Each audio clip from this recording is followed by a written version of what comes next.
So I'm a little 7-year-old, and I decide to run and see what my brothers are doing, and they're playing water balloons with the neighbor boys next door.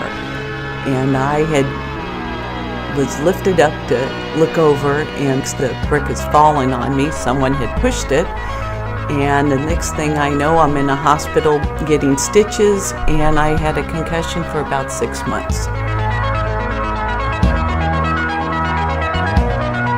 I was across the street swimming with my brothers and all the other kids in the neighborhood.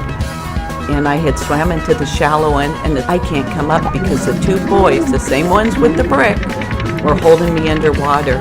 And until I almost lost my breath, and they finally let me go, and they were laughing in the background. That's what I heard underwater. And I ran home.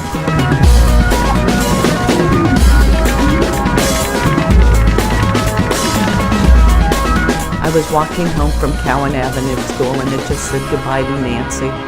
And the next thing I know, I'm being pulled into a car, and I was biting, scratching, doing everything I could to get out, which they ended up throwing me out because a neighbor saw them.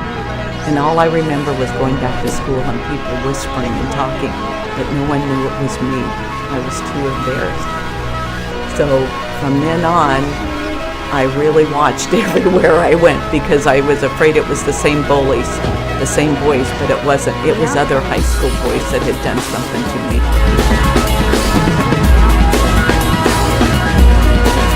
Here I was, happy, walking down the hallway, going to my locker.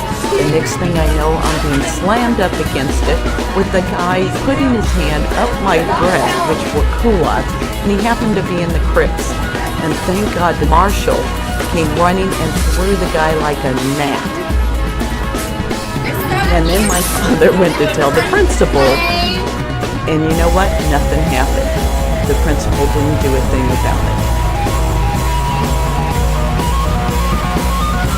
I was around 24, and I was walking my dog in the Greenbelt, and the guy grabs me by the throat and throws me down. Thank God my dog had turned around, and he was just attacking the guy, and he ran off, and I ran home and had to call the police. They never got the guy, and I sure never walked the dog in that Greenbelt again.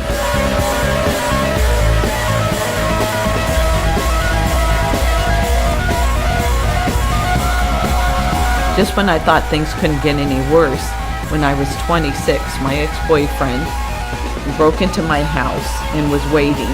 He had staged it that looked like he had killed my dog, Brandy. Then he decided to damage the inside of my house and then come after me.